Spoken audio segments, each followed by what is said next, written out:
Ajá. Egresó como bióloga de la Facultad de Ciencias de la UNAM. Posteriormente realizó estudios de maestría y doctorado en ciencias biológicas con especialidad en el estudio de los hongos.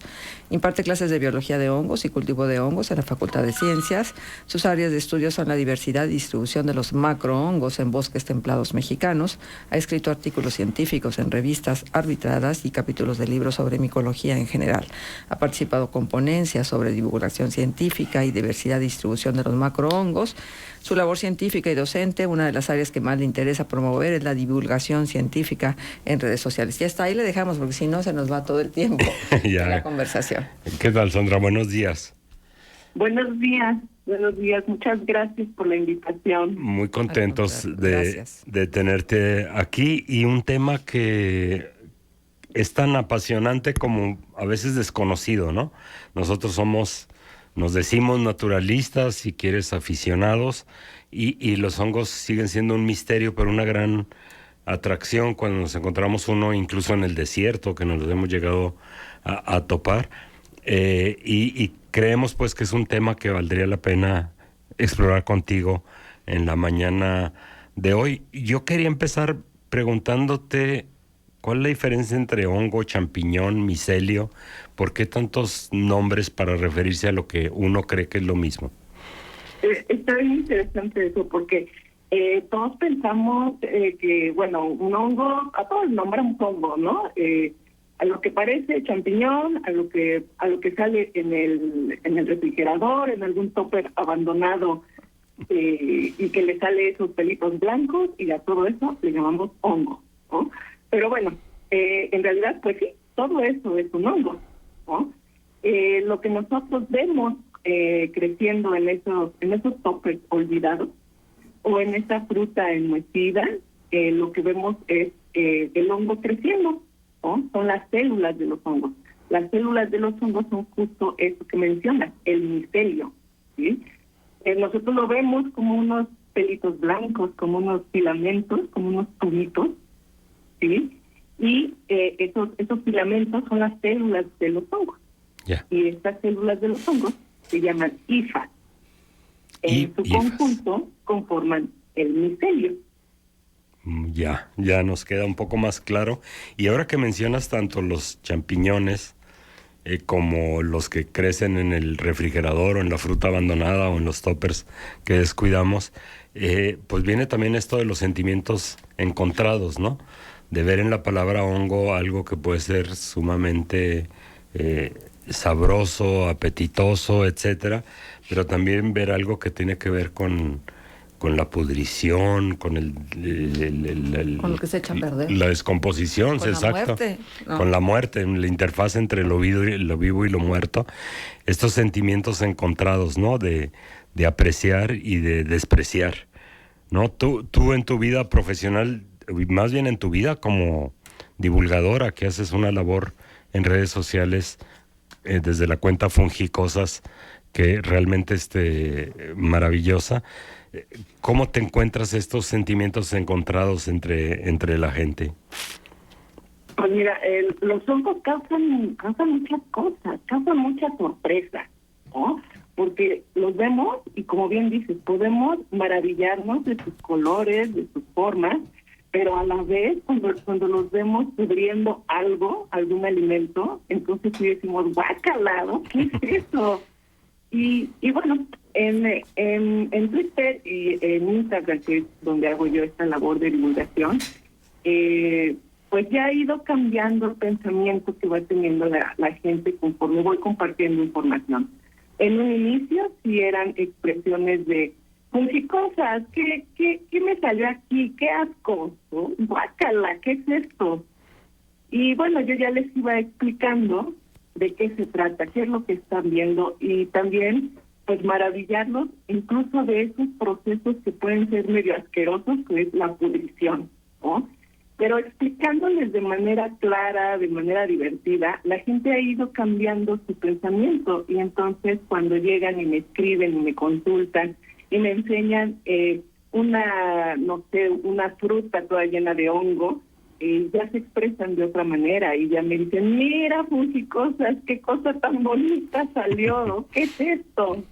Entonces, El pensamiento de las personas ha ido cambiando y esto es pues gracias a la labor de comunicación que hago yo y que hacen otros colegas también en redes sociales. Sí, aquí tuvimos ya a Diego Barrales, Aracnocosas, también invitado vía telefónica, y también maravilloso lo que él hace en redes sociales con las arañas para apreciarlas, ¿no? Y fíjate que ahorita que mencionas esto de que la gente va cambiando, hay que finalmente en la pudrición lo que uno está viendo es el reciclado, ¿no? El reciclar materia y energía, ese es un papel muy importante. Sin hongos, yo creo que estaríamos ya ahogados en detritos y en cosas que no se han descompuesto. Y es una labor, pues, que debemos de apreciar.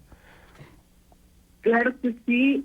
Qué gusto que también ya haya estado mi colega Diego, es un gran amigo también, y que gracias a él también nació Fungicosas en Twitter, por también una iniciativa y una invitación de él a que yo participara en redes sociales. Y bueno, pues sí, ¿no? También una de las labores es no solamente pues decirles qué es lo que están mirando en la fotografía que me envían, sino también cuando me es posible poder explicarles la importancia de los hongos en algo tan chiquito como es en un topper olvidado en el refrigerador, ¿no? Uh-huh. Y es explicarles este proceso tan maravilloso de descomponer cosas, ¿no? De lo que hacen los hongos y cómo pueden regresar estos nutrientes otra vez a la vida, ¿no? Uh-huh. Doctora, me da muchísimo gusto poder saludarla y tenerla acá en este espacio de Abuelo de Pájaro. Déjeme preguntarle dos cosas. Ahorita me remonté a mis clases de biología, que yo nunca terminé de entender si no eran animales, si no eran vegetales, ¿qué eran los hongos? Y luego, este otro aspecto, se han presentado cada vez más enfermedades. Aquí mismo hemos tenido pues la tragedia aquí muy cerquita en Durango de la meningitis aséptica y todo encamina, se enruta para suponer que es un hongo el que está provocándola. Mejor dicho, está ya estudiado y esta correlación ya es totalmente cierta. Entonces, ¿qué son esos hongos si no son animales, si no son plantas? Y luego, ¿qué tan frecuente es la presencia de los hongos como parte de los procesos patógenos que tiene que vivir el ser humano? Claro. Bueno, los hongos, pues son eso, son hongos, ¿no? Son totalmente organismos, totalmente aparte a otros grupos de organismos vivos que habitan en el planeta. Y los hongos se distinguen porque de entrada sus células son muy distintas a la célula animal y a la célula vegetal. A mí me gusta mucho explicarles y hacerles recordar esos libros de biología cuando estábamos en la primaria o en la secundaria, en la que nos ponían en un esquema cómo se veía una célula, ¿no? Y pues nos ponían una célula vegetal así como cuadradita, color verde. Una célula animal y nos la ponían redondita y cafecita. Y digo, pero nunca nos enseñan cómo son las células de los hongos. Y las células de los hongos son muy distintas.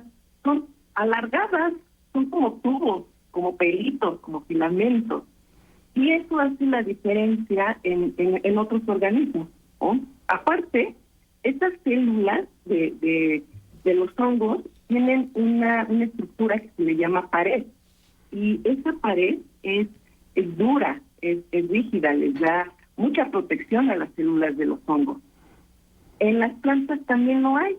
Las células de las plantas también tienen esta pared dura que les da protección. Pero en las plantas se les llama de celulosa, está compuesta de celulosa. Pero en los hongos no. Los hongos, esa pared está compuesta de otra molécula que se llama quitina. Y eso también lo hace ser diferente a otros organismos. Eso y el papel ecológico que tienen los hongos, como principalmente degradadores, pero también tienen otras funciones bien interesantes y que va relacionado también con la segunda pregunta que me haces.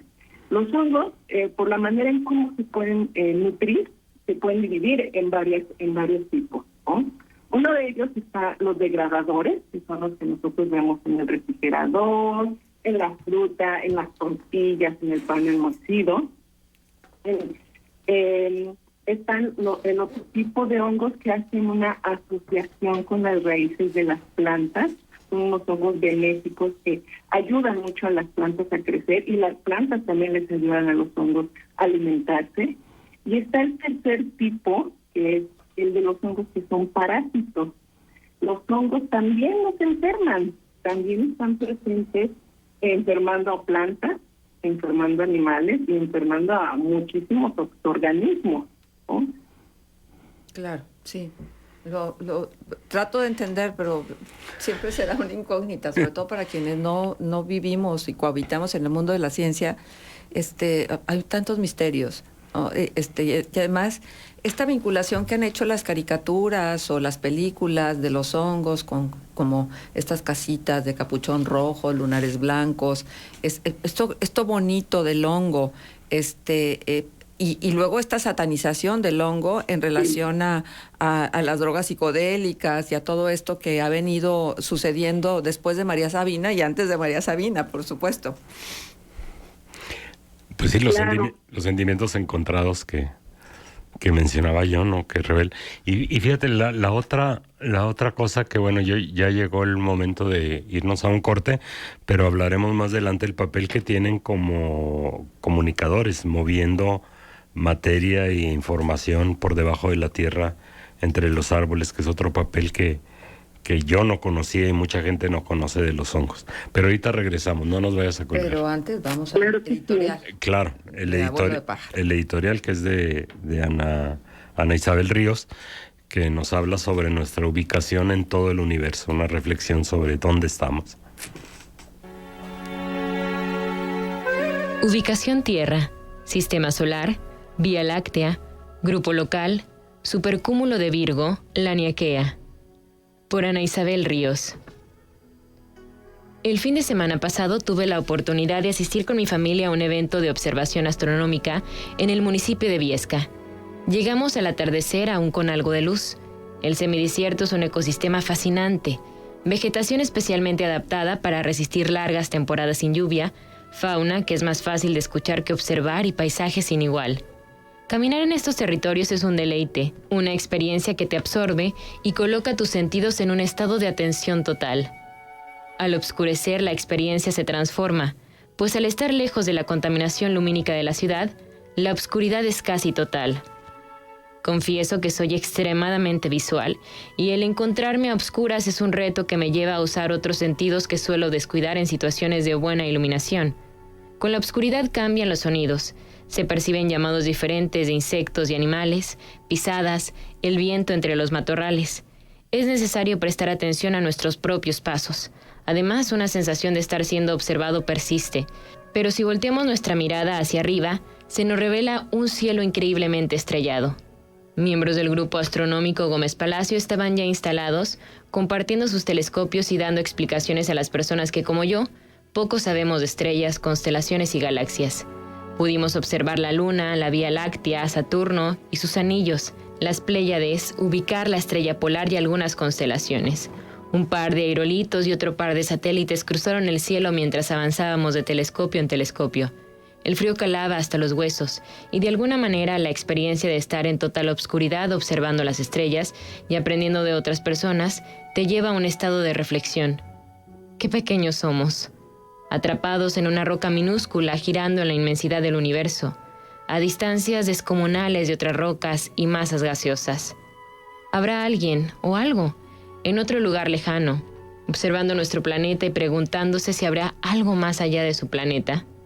¿Hace cuánto que no volteaba a observar el cielo? ¿Por qué en mi acervo mental no están las constelaciones ni me sé ubicar por la posición de las estrellas? ¿Cómo lograron las personas hace miles de años conocer el cielo de manera más profunda de lo que muchas personas lo hacemos en la actualidad? Ahora contamos con herramientas impresionantes para observar el espacio, pero la gran mayoría hemos perdido el interés. Nuestra vida se va haciendo cada vez más pequeña.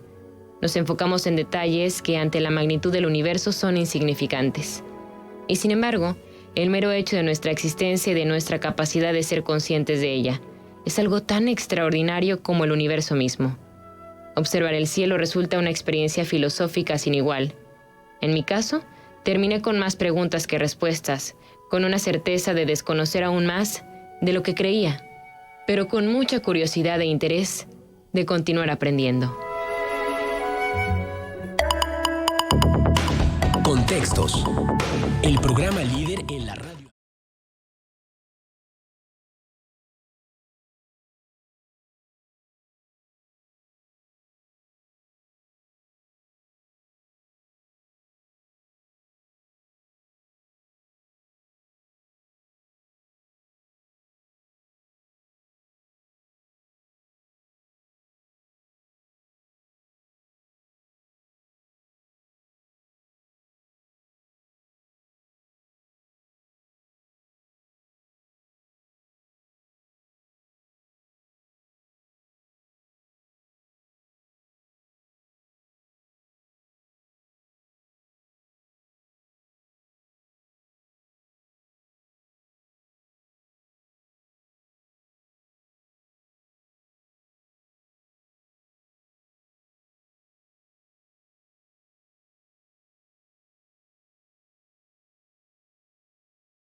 Mañana con 25 minutos. Muchísimas gracias por seguir estando con nosotros en Contexto, sábado 3 de diciembre del 2022.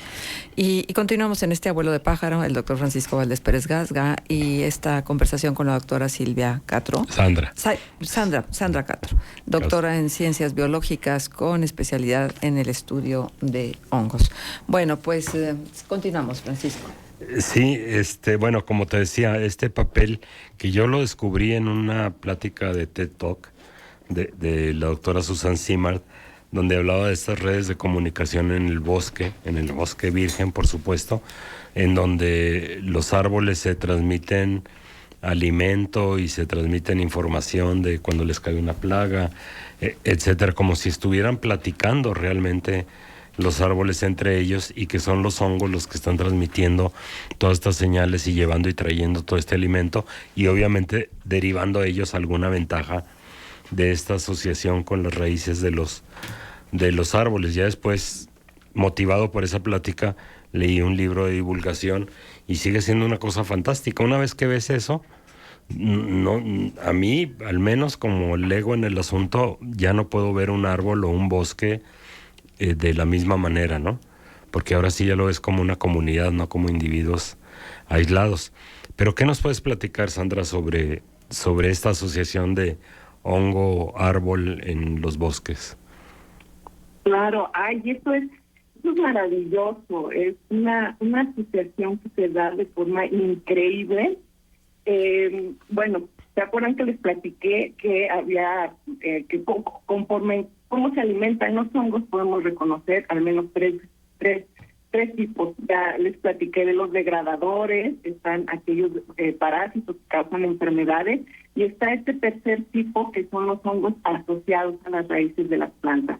Estos hongos se llaman hongos micorrizógenos, y bueno, estos hongos se asocian o se crecen muy pegaditos a las raíces de muchísimas plantas, y aquí va el dato súper interesante en el cual te van a sorprender, porque alrededor del 80% de las plantas que viven en nuestro planeta están asociados con hongos. Entonces, una cantidad impresionante. La mayoría de las plantas están en asociación con los hongos. Y esta asociación es muy importante ecológicamente hablando, ¿no? Y para la subsistencia de ambas partes. Las plantas pues le dan a los hongos azúcares que los hongos por sí solos no pueden formar, no pueden adquirir, pero las plantas se lo dan por medio de las raíces y de las células de los hongos, de estas hifas que yo les platiqué. Y a su vez, los hongos les dan a la planta otros nutrientes, como por ejemplo minerales, sobre todo nitrógeno y fósforo, que son minerales que le cuesta más trabajo a la planta poderlos absorber del suelo. Los hongos se lo proporcionan de manera más fácil. También les dan agua y otros tipos de nutrientes que pueden utilizar las plantas.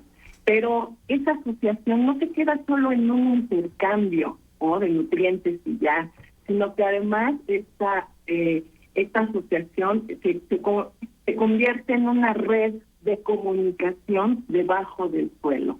Y como bien mencionas, ya no se puede, después de saber eso, ya no podemos ver un bosque igual, de la misma manera, ¿no? Ya sabemos que tanto en bosques como en zonas tropicales, que también existen estas asociaciones, en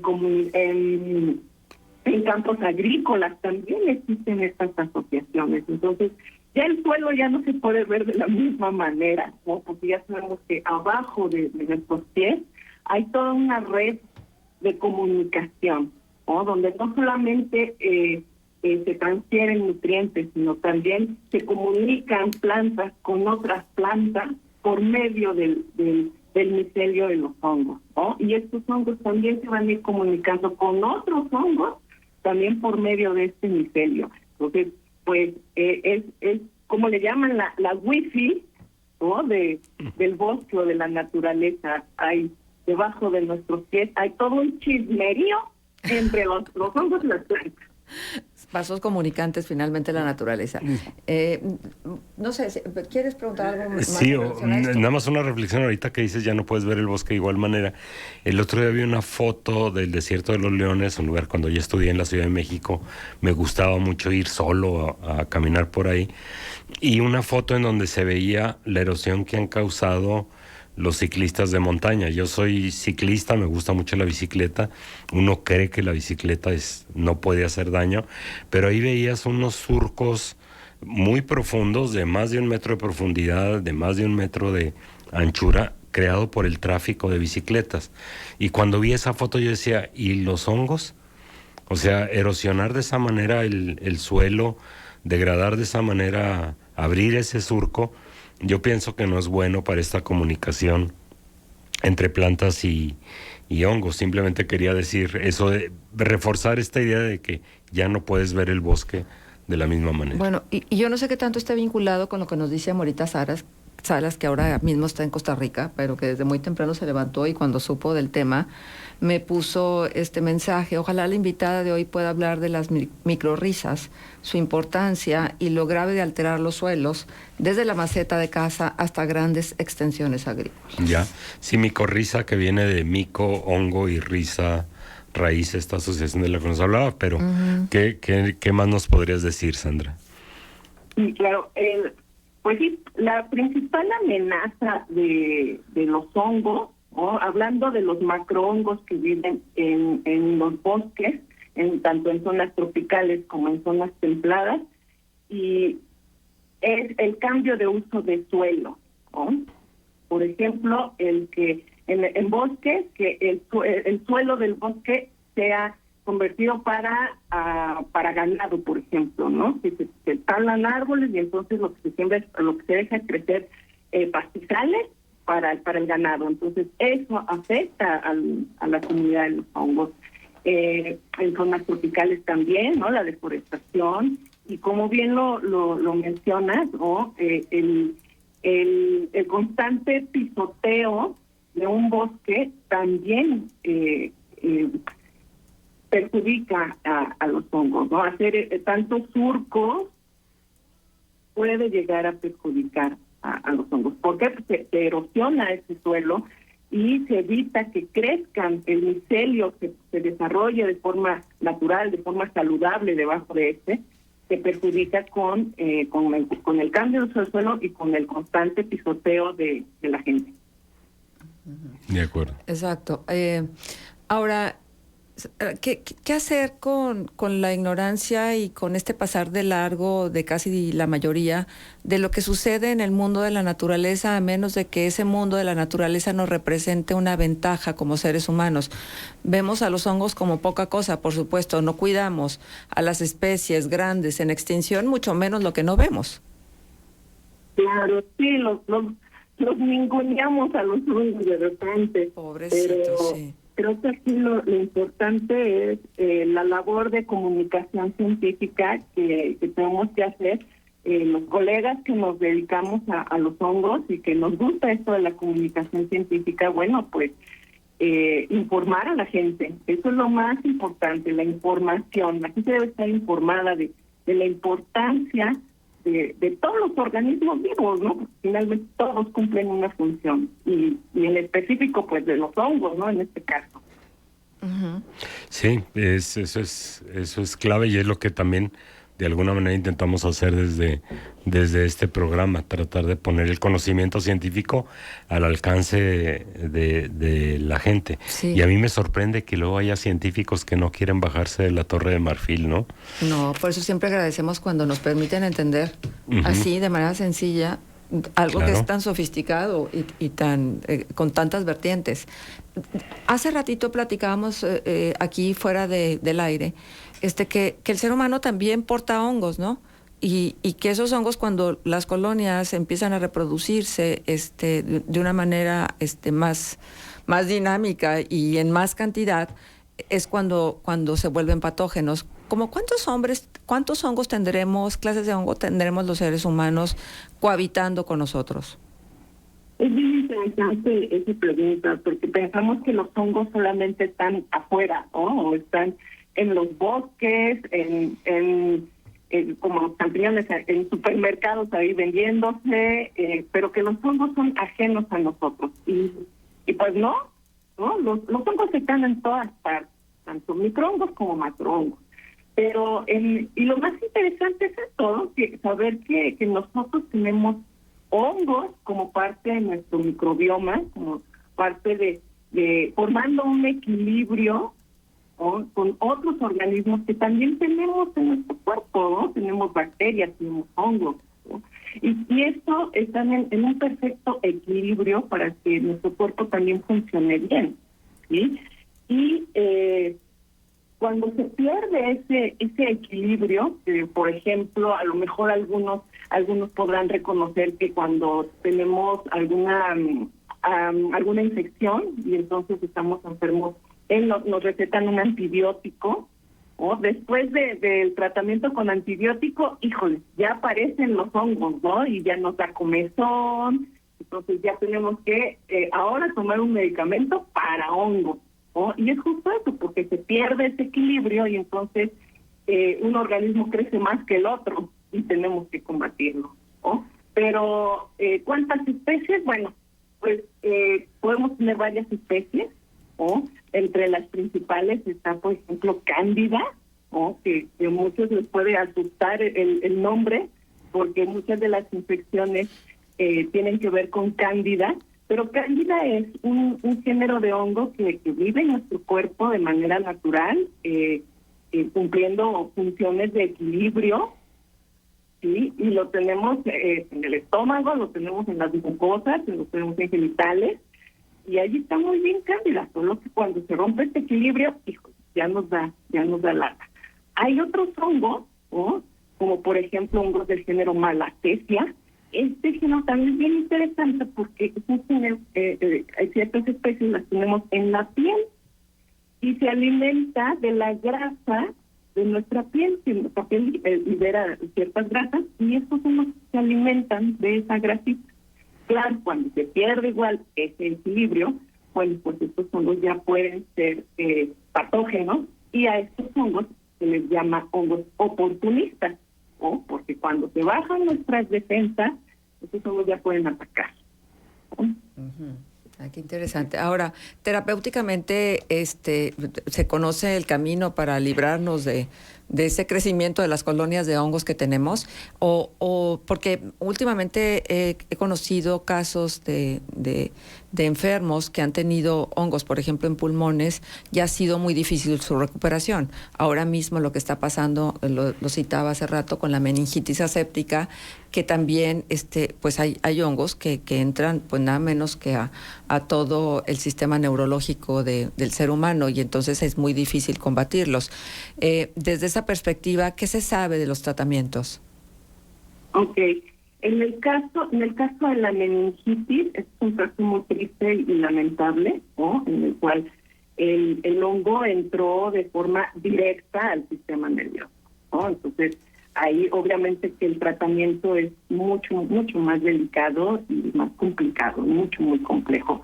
En este caso de la meningitis, pues fue el hongo que entró directo, ¿no? Por una mala práctica, pero bueno, entró directo. En el caso de los hongos oportunistas, más bien se refiere a las personas que tienen un sistema inmune muy comprometido.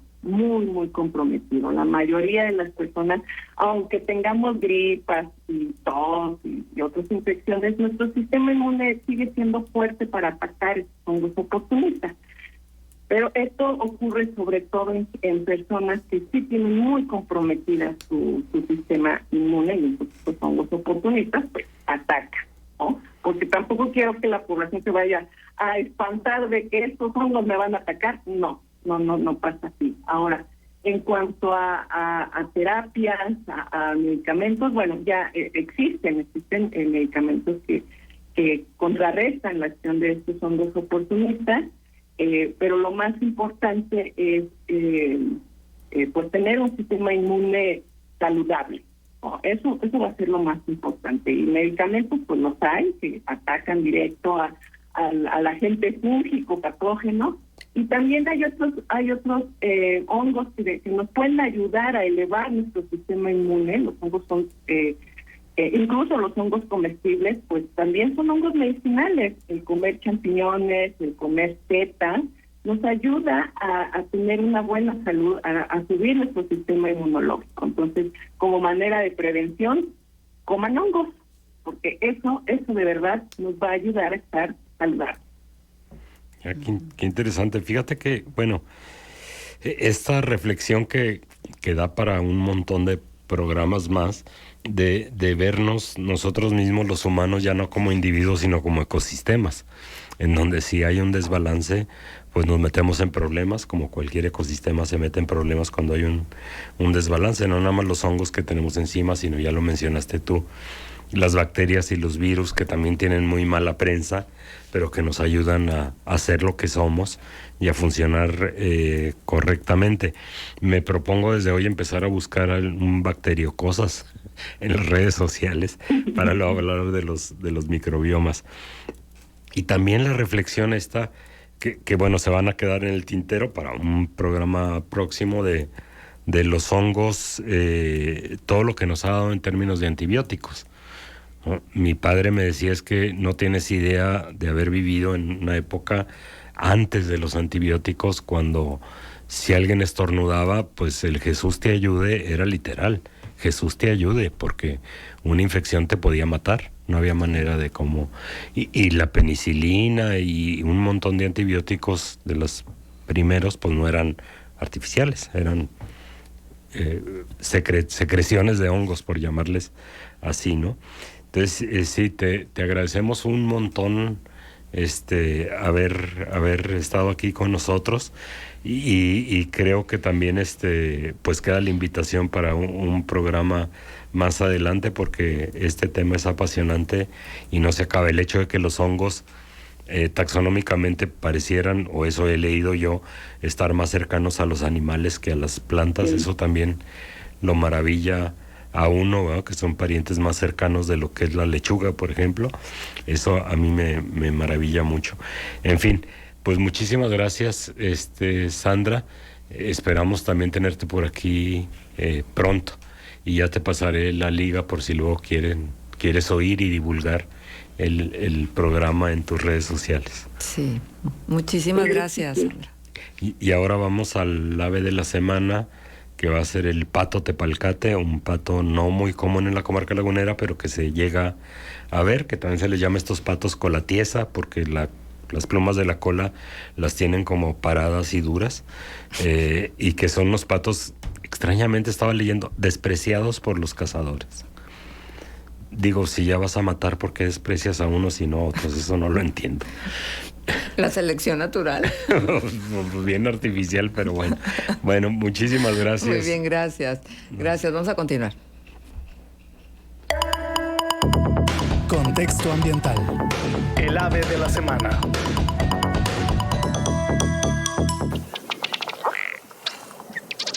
El pato tepalcate, Oxyura jamaicensis.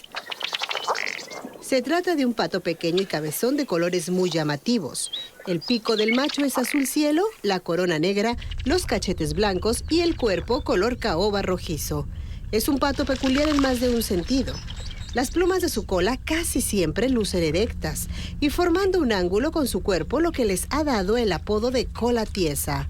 Se le introdujo a Europa, donde ha causado problemas, como todas las especies exóticas invasoras, y hay esfuerzos significativos para limitar sus poblaciones, pues se hibridiza con su pariente europeo, el pato de cabeza blanca, en peligro de extinción. A diferencia de otros patos, el lazo de pareja se forja en los territorios de anidación. Los machos realizan unas danzas de cortejo muy cómicas y la pareja dura lo que dura la estación reproductiva. Los huevos son blancos y grandes. Los ponen en nidos flotantes bien escondidos entre carrizos o pastos.